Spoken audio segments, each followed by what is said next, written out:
go. All right, let's have a good show. Welcome to the Disability Diaries with Stephen Vine. I am your host, and I'd like to welcome everyone from Pittsburgh to Johannesburg and beyond. And everywhere, you are welcome with open arms to be listening to this broadcast of another episode of the Disability Diaries. And I would also like to welcome our fantastic, interesting guest today. Tom, could you please introduce yourself to the audience? How you doing? My name's Tom Exler. I am actually 60 years old, believe it or not, now. Wow. And I was born on Halloween, if that's an interest to anyone. Uh-huh. So I was born with a condition called bladder exstrophy. It's a very rare disorder. It happens once in every 30 to 40,000 live births. And it's a thing with your bladder. It's born inside out. So it's like a balloon on the outside, inside the outside. So it's on the outside at birth, and there has to be surgical complications to that, so they can actually repair it. Today they'll repair it by putting the bladder inside, and you have to catheterize through it. But with my case, I had it removed at age 4. And because of that, I ended up having to live with an ileal conduit for all my life, since the age of 4. And because of that, my mother created the first child ostomy group for parents and for siblings and for also for the patient in the world. And it started in Pittsburgh, Pennsylvania. She developed that in 1969 with my surgeon, Dr. Shukachana. And because of that, I have actually lived a very healthy life because of it. But my life journey has been all over the place. I have when I moved on, I went to school and had challenges in school. Because at that time, the products were not as good as they are now. They were really flimsy. They would only last a day. Today, they will be able to stick for 3 to 4 days. So, and with that going on, this is one of the things that have brought my life up. And when you're looking at when you're looking at all these people that are coming up, this is where we go. And because I worked with, because I had this condition when I was younger, I started and worked in some camps and went out to speak. And I've been around the world, and my life has been blessed because of it. So that will be the outline. Why we were when we get further on the talking. Okay, that's the end of the program. You've taken all my material. We're no longer going to continue this conversation. Thanks for listening to the show. Okay, well, no, that's great as far as some information goes up to this point. Without backing the truck up too far, how about we go into your quote for your episode so we can get that done. Let us know what means to you as far as a quote goes, please. Well, my quote will be from a guy who I saw him speak twice. And it's not what happens to you, it's what you do about it. And I will explain more on that as we go along. But it's very important because he was a young man who actually was burnt over 80% of his body. Okay. So I take the individuals who have have had issues and speak around them. Right. And his name was W. Mitchell. Okay. And I saw him speak. It just blew my mind away. It was exactly what I wanted to speak about. But he spoke about it, and it was just amazing because what he would say would be there was 10,000 things he could do before he was burnt and then became paralyzed. There was 10,000 things he could do. Today there's 8,000 things you can do. But do I dwell on the 2,000 things I can't do, or do I accomplish the 8,000 things I can do? And if I accomplish only a portion of that issue, what a wonderful life I would have. Well, also, if I may, not to cut you off, sir, I'm sorry if I did so. Yeah. But, these quote disabilities also open different avenues, do they not? Correct. And I think that's where when you're talking about the amount of items you can do. Right. There's a lot of items that you would never think about doing before you got paralyzed or went through a disability. Do you look at your exstrophy as a disability? I've never really considered it, but that doesn't mean it's classified as a disability. Of course. That's why you're on today's show. Yeah. Yes. It's classified as a disability, but do I consider it a disability? No. Would I handle it as a disability? Maybe. But and this is the way I go for everyone across the board. No matter what you're fighting in life, you're fighting in life would be you're going to overcome that disability. The obstacle that's in front of you. Correct. Right. It's the obstacle in front of you. You're going to overcome it. And because of that, I don't think I have a disability. Sorry again. Go ahead. Let me go here. One of the speeches I said in one of my opening comment would be, I have two disabilities. And I go, one, it was being born with exstrophy and everything else that came with it. Two, I actually wear contacts. Now, you're always going to get someone to say, well, that's not a disability. So I go, well, I have no disability then. Because it's all in the way you look at it. Right. Sure. Perspective. Yeah. Perspective is actually the way to go. And now, since then, I've actually have a third one because I actually had a stroke 10 years ago. So, sometimes it's the way you look at things. And sometimes everyone I've met, and with the W. Mitchell or with Ralph Benershko, who's a kicker for San Diego Chargers, I've met all these people, and they're actually not my hero. They're my role model. So the reason I say role model instead of hero is because the role models are actually better and will actually instruct you on how to get over life. One of the things that I get from you, and I have now started to experience in my own life with my multiple disabilities, and then also of people that I have conversations with on this show, is the fact that you get to a point in your life where, for example, I can't see anything. You forget you're blind after a while. And explain that one to me. Well, it's just the way it is. Mm-hmm. Right? You don't consciously say to yourself, "Oh, I got to get my milk out of the fridge, but I can't see it, so I got to No, it's just you don't see it. You get through it, and before you know it, you're sipping your nice cup of coffee, and you even forgot that you had to struggle to get it, and even you didn't struggle after a while either, too, right? Mm-hmm. Correct. So you must be.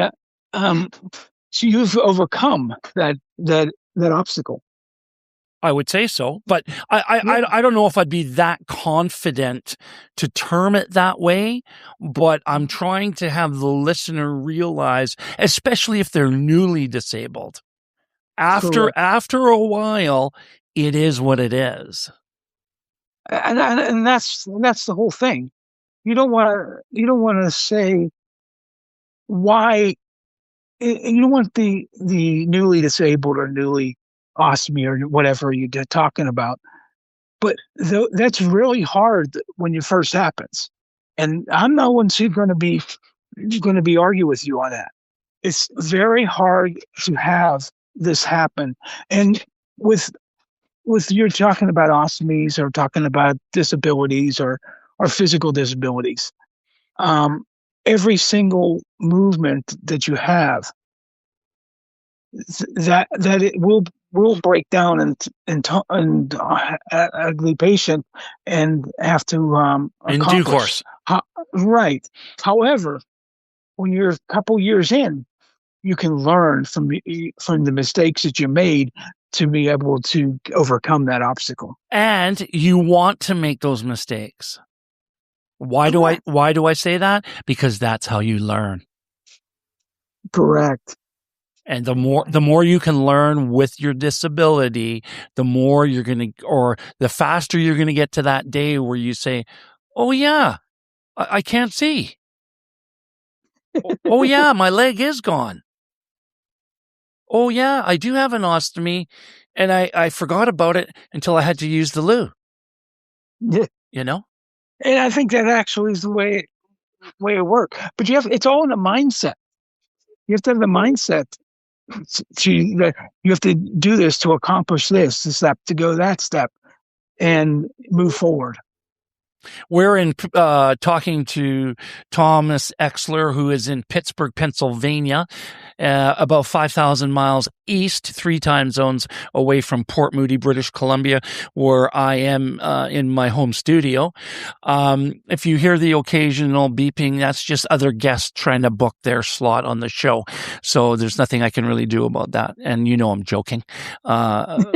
But there's the odd beat. So anyhow, I wanted people to know where both of us were located and where the podcast finds you today, Tom.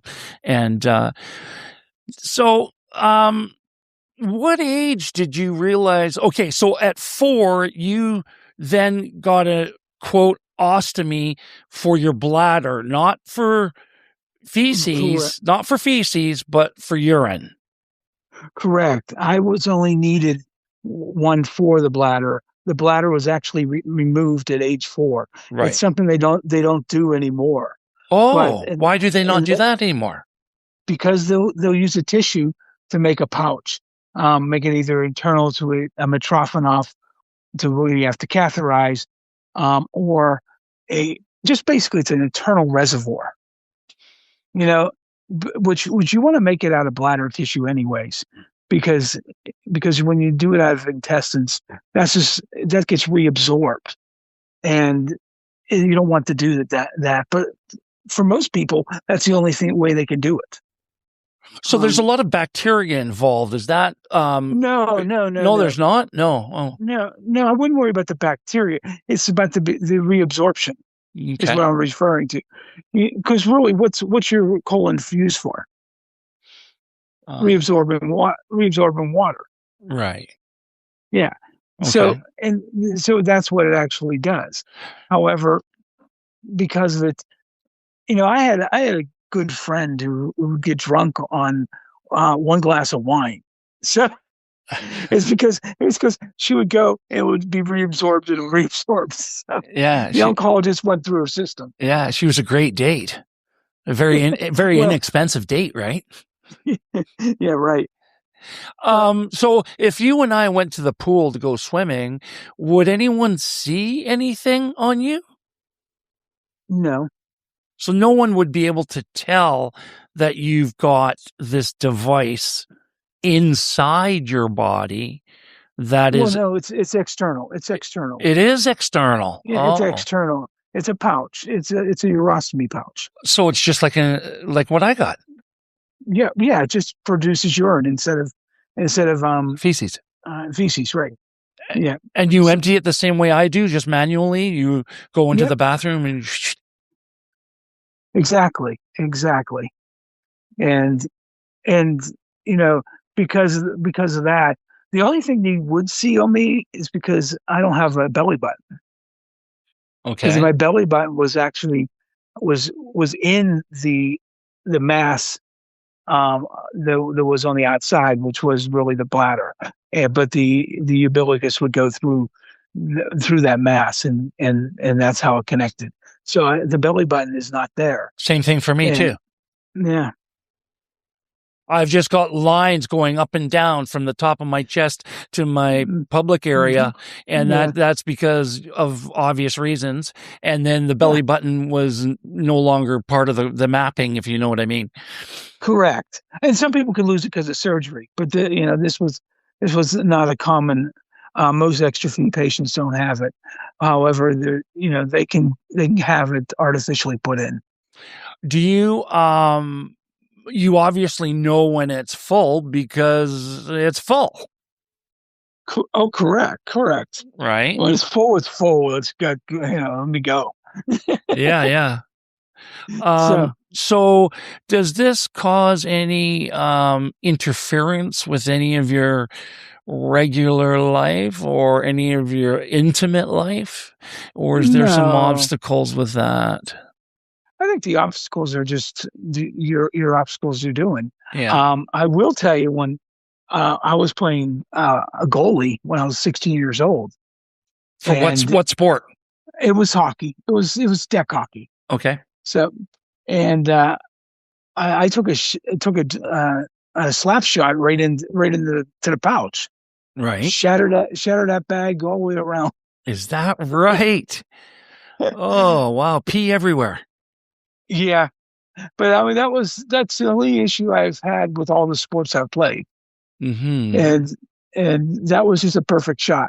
That's all. Right. So it was just simply the luck of the draw on that one. Yeah. But other than that, it hasn't interfered with your athletic endeavors. No. I actually played indoor soccer as a semi-pro level, and I actually played Gaelic football it was a minors here, but we played in a league which comprised of Cleveland and Detroit.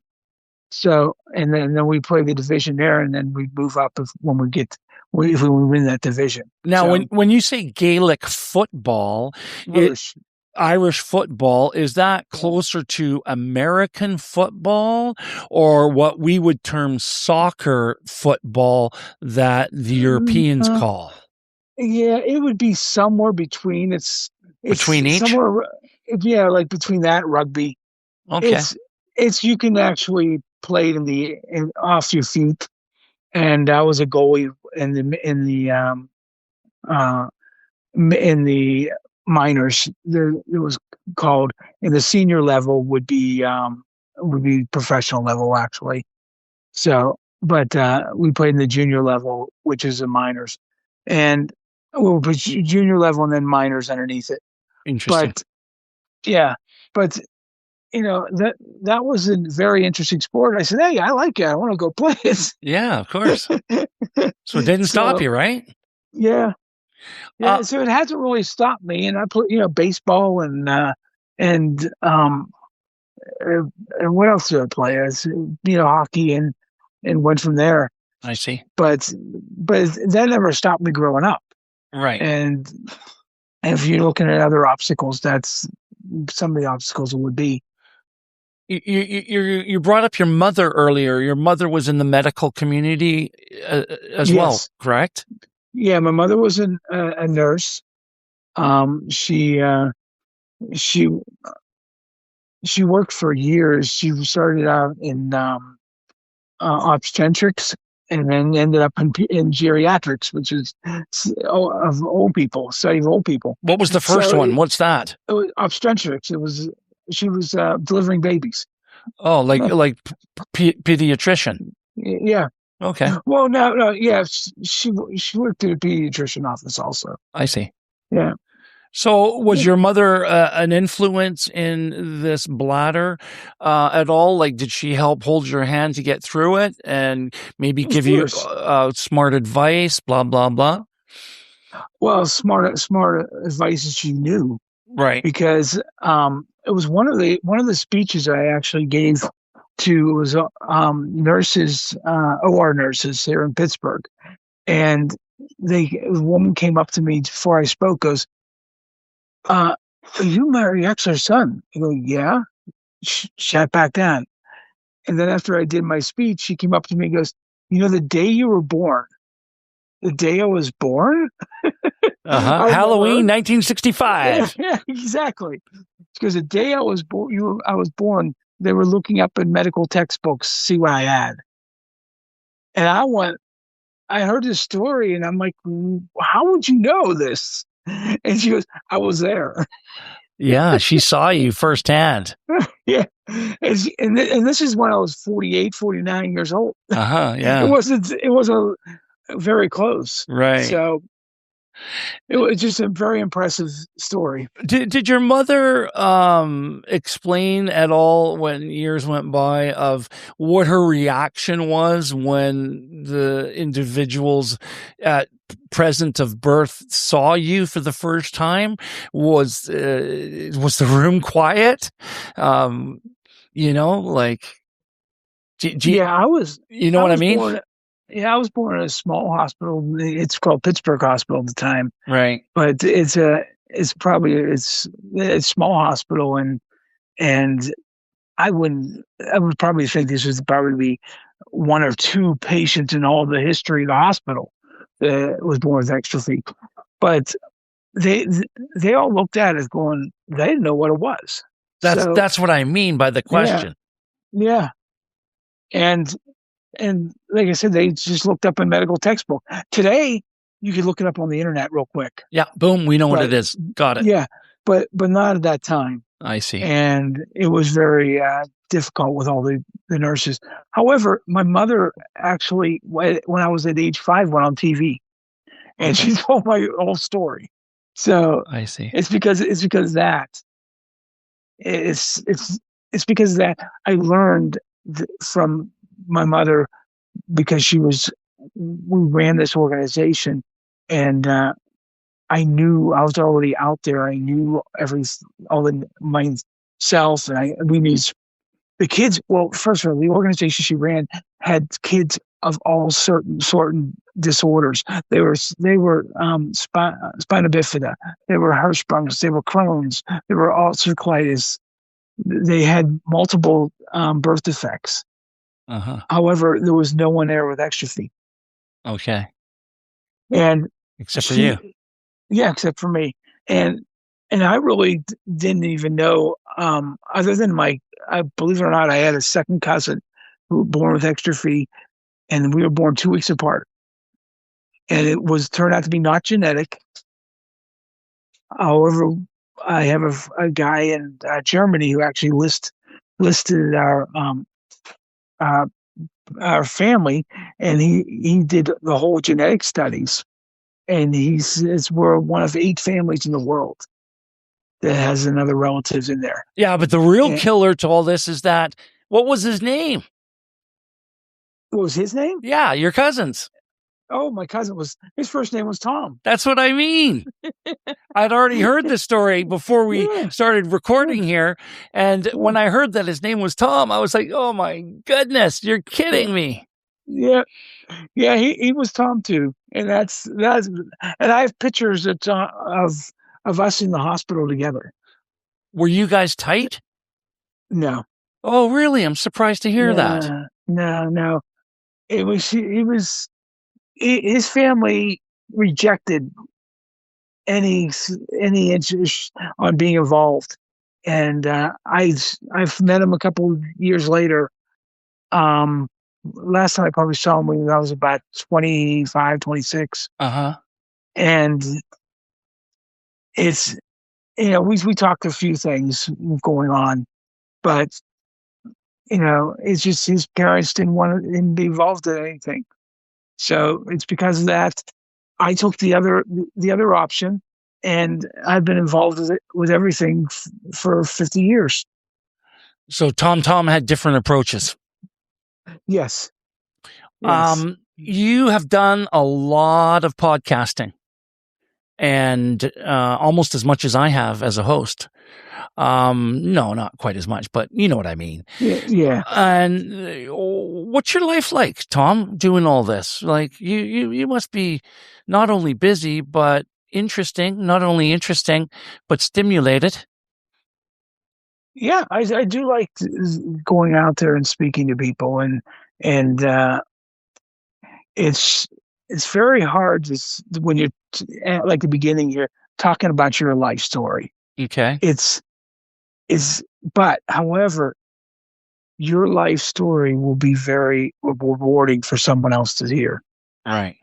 and that's why I continue speaking about to patients and to families. And it's not just my story. My story may lead to hearing about someone else speaking about their story. And I think Exactly. that's what we need to have more people doing, is speaking about their story. Just like you And and I are now. correct. And that's one of the reasons why I created Courage to Shine, to get people to read their story online. Tell us about And that. Tell us about yeah, Courage to Shine, please. yeah, it's Courage to Shine. It's courage-to-shine .org. and .org. Mm-hmm. And well, majority of these patients have to do with exstrophy, because what I was doing is we did a conference back in 2009, and there was very bitter adults, and there was nothing I could do to help these bitter adults. It was just very hard for them to understand. They were bitter because the kids today had all these resources. Well, I couldn't help. The only thing I could do was get all the people that are adults and they were very good role models to write their story and to maybe videotape their story and be able to speak about it. So because of that, that would be able to get it was for basically 13-year-olds and up, or their parents. The parents should go through having a kid with exstrophy at a very young age. They don't have any clue what's going to happen, but they can at least hear from some adults that actually have went through this system. Now, they may not have the same surgeries because they change every few years. However, the surgeries they do have, they hear the emotions and the feelings from the previous generation. And so I decided I can stop this generation that are being born now, and their parents and the teenagers, to so they will have the resources that these bitter adults did not have. And that's what I did. And because of that, there was people that were writing me, that wanted to go on there from all these different disorders. And I had one of the big ones was a guy with epilepsy. And sometimes these people this talk to you are very interesting, and just let them talk. And what I do is I try to keep like all the medical stuff off it, because you don't want people blabbing about their medical benefits, because that doesn't mean that you would be able to have the same diagnosis, because everyone's diagnosis would be different. So I don't want anyone else being able to say, so do it in generalizations. And these people are just amazing. Uh, I, good. I think you had a comment. No, I just letting you have the floor here, Yeah. and letting you tell your story that is so uniquely different than a lot of other people that have told their story. And I think it's wonderful that you're showing your vulnerability by opening the book, so to speak, and going through the pages for everyone. And you're essentially saying to the next guy in line, it's going to be better for you and easier for you with what I've learned that I can pass over to you now. Correct. And I believe that's what That's a way people succeed in life. You Mm-hmm. don't want, I think if everyone was able to help someone else, they will be able to succeed in life. And that's the whole purpose for my podcast.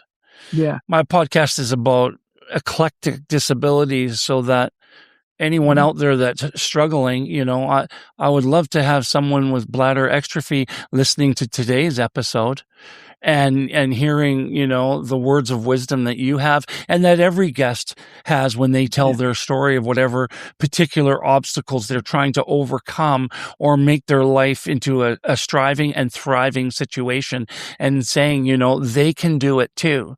The disability community has a voice. Because an individual has bladder exstrophy doesn't mean they don't talk. They've got a lot, they have a lot to offer, as a matter of fact. And I think the way, even the way you're talking about, you've found your outlet is doing the podcast, right? And that's going to be very powerful for many people. I hope. Well, no, I know, I guarantee it. Mm-hmm. Okay, great. Then, because if that's the case, then I'm accomplishing what I'm trying to achieve. Correct. It's just a matter of making sure you can get the publicity. Exactly. And go harder and push more so that more topics are covered and more people are influenced by these words of wisdom, right? Right. So I think that way we're all doing the same thing. Mm-hmm. So have you ever been in a situation, Tom, where people have been having a conversation with you and you didn't have an answer for them? Of course.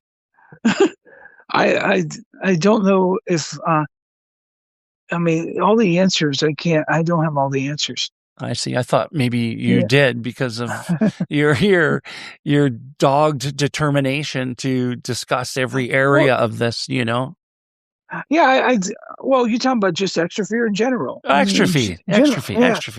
I don't. Well, the problem is there's more things I've learned about continuously. Right. Because every case is different. I see. Yeah. And speaking of that, can you get exstrophy in different organs other than the bladder? Yeah, I think one of the obvious ones is listening to a lot of textbook is heart. So it's just whatever's in the midline.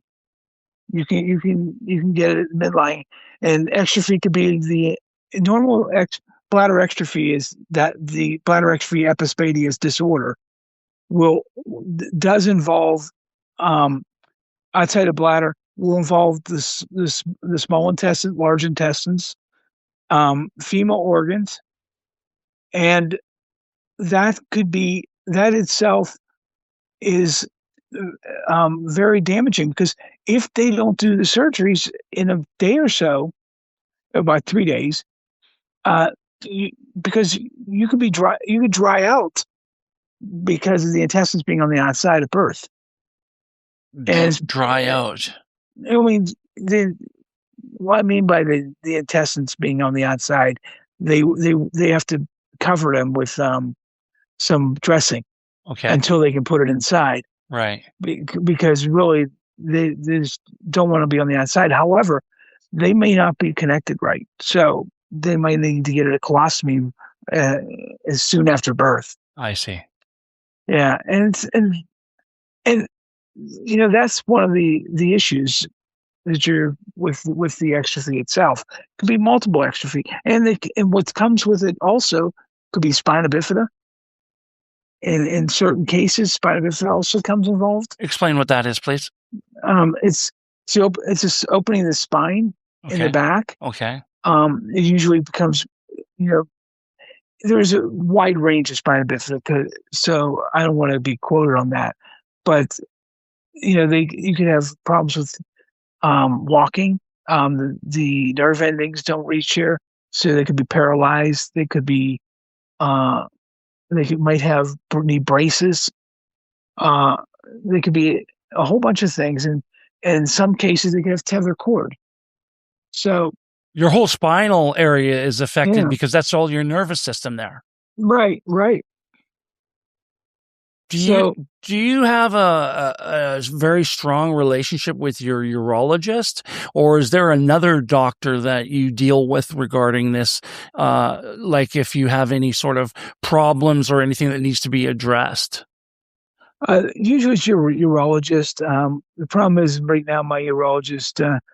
I just You fired him. uh, no, I Uh, didn't fire her. oh, her. I actually, yeah, I went to her. There's nothing really she can do right now for me. So, Oh, so I said, as long as you're on my list, what if I have a problem, I can come to you. That's how I have it. But right now, I have other urologists outside of town. So, so is there anything you haven't done yet, Tom, with what you want to achieve with your extrophy mission? did I? Well, yeah, I want to go over to India, but because I'm right now in India doing surgery. Um, but that's just too expensive for me to go. Um, What's happening in uh, India, or better yet, what's they're not happening? well, they're doing a workshop over there. It's going to have about I think it's like 30 surgeons, and they'll have staff for everything.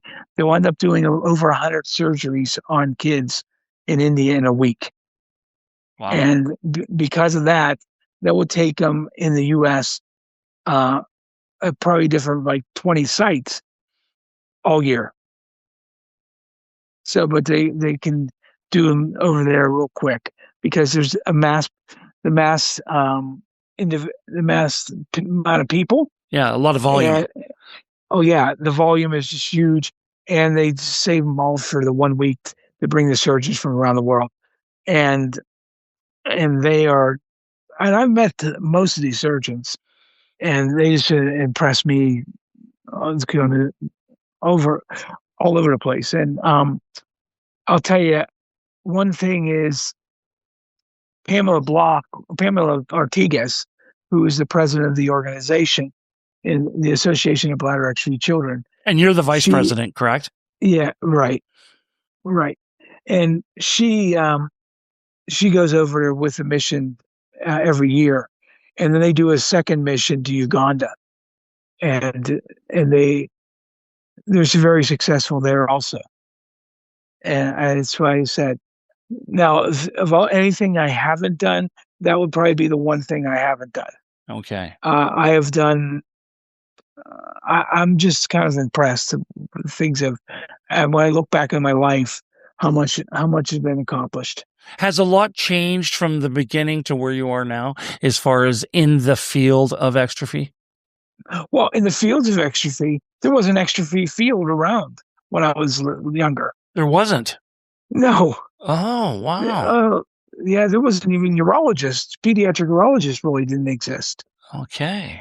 So, and my surgeon himself was just a general surgeon, Right. and that came around like I guess late 80s, early 90s. Uh-huh. Um, I went I went down for one to John Hopkins, and they were one of the first centers of excellence in the world that because they were starting to do surgeries and realized they needed to have expertise there. Yes. So he came down from Dr. Jeffs came down from Toronto and moved his practice to John Hopkins, and that's where that practice started. And but now we have centers of excellence in about 12 different places in the U.S. We have one in Spain, which I was just over in Barcelona.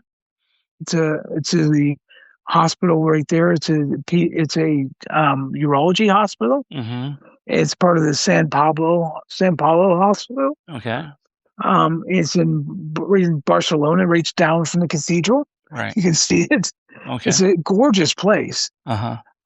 We were over there and organized an international conference to be held there, and we're hopefully to do that in 12 to 18 months. So And all of this is enabling you to see all parts of the world doing what you're doing. yes, Yeah, I've been over to Germany. I've been over into England. I went to England to do a medical camp.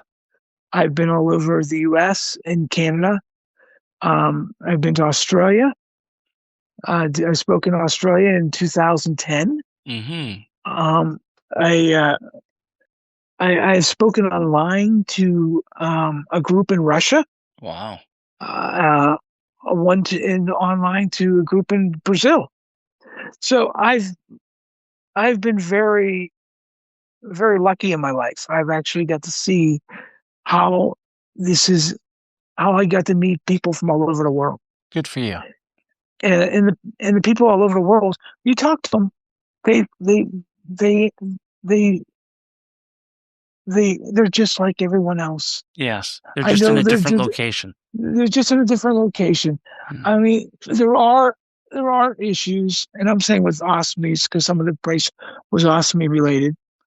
Um, they the While I was doing the camp out in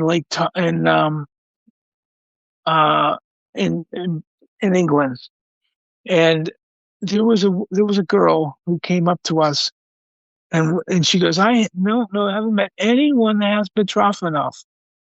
And we go, well, Misty is right there. Misty Blue Foster is a good person who speaks with me, and she has a Mitrofanov. And she didn't have Exstrophy, she just had a Mitrofanov. What is So, that? and that Mitrofanov's another. Remember, I told you the pouch would be the bladder, Tissue? and not just bladder tissue, but they would put a catheterization point, Yes. and they would catheterize through it. It's like a newer form of ostomy, Okay. but it's a urostomy. And so she didn't meet anyone. Her whole world opened up because she got to meet Misty there. She had a connection. Yes, and this stuff happens up all over the world. And like I said, I did the youth rally for years. And there's also the one up in Canada called the Canadian Ostomy Camp. That was my next And question. yeah, yeah. And so, how's Canada doing with all of this? I don't know. That's the one place I haven't been to yet. Canada? No, not Canada, but I haven't been to the Canada camp out. Oh, okay. I see. Yeah. Do you plan on doing so? No, No. I'm already 60 years old. So Okay. yeah. Do you have a message at all before we wrap this up? Do you have a message for an individual that is newly discovering exstrophy? Well, there's exstrophy and when you look at it, just with exstrophy, you're talking about a baby. So I'm talking more to the parents. I see. Yeah, that And makes I'm like, sense. so when you talk to them, I'm like, there's going to be challenges. There's going to be things that you have to do. It's not going to be over in one surgery. And I says, it's going to take you years of surgeries and outcome and, and success stories and for some challenges that are going to happen. But So be patient. yes, be patient. However, I would tell you this, and this goes through the all um let me see what I'm thinking here. What's uh life is not about the goods and the gifts. And life is not about the gifts you're given. It's how you use them. So when you look at it, it's not about what you have to stop you. It's about the gifts you were given. You're given a lot of gifts with all the challenges you make. So what I mean is, so so with not having sight, you have developed a way around that.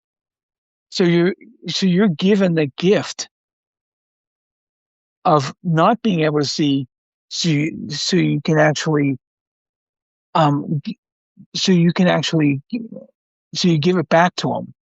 So I don't know if I'm not explaining it too well, but so The things that I hear can outweigh what other people see. correct. Am I right? That's exactly right. And like I said, I always say to, so I'm talking about the stomas now. Uh, although I never was asked to have a stoma or to have a stoma, but I truly believe it will not stop anyone from doing anything they want to accomplish in life. And that could be on any disability. So you can say that it is not what's going to stop you from doing in life. You're going to succeed. The only thing stopping an individual is the individual, him or herself. Correct. And I never used it that way, but that's correct. Okay, Tom, you know what? You talked about gifts, and it was a gift having you on today's show. Thank you so much for the time you spent with us to inform us about this unique situation. Is there any contact information you want to say for people to have a look at anything or contact? Well, they can always contact me, Okay. and I can do it. I can be on contact through Facebook, which is Thomas Exler, or on Instagram. It's exler.com. I'm exler.thomas. Exler.Thomas. Yeah. Excellent, Tom. Yeah. Excellent. Thank you for having me. It was a pleasure, and I wish you all the best with all your future endeavors, Tom. Thank you. So that was a really interesting episode with Tom Exler. Wasn't it? I never heard of this type of condition. And what I notice about a lot of people, they really, really know what they're talking about as far as the medical stuff. So they really take time to educate themselves and be able to talk about this, what happened to them, right? Yeah, or what is happening to them as well, and where they're going with it. Yeah. And I hope that anybody out there that's got bladder exstrophy or any other exstrophy has heard today's episode and is going to see a little bit more light to get them through their situation. And look at it that maybe you're going to see more by having this than not. It may open some doors for opportunities for you, just because it's so unique, and it is very unique, is it not? Yeah, it's a rare condition, right? Okay, Chris, thank you for summarizing things up with me. And ladies and gentlemen, don't forget my website, stephenvine.ca. And that's where the other episodes are of my podcast, as well as my book and some other things. So thank you all for listening. And thank you, Chris, and take care, everyone. You're welcome. Bye.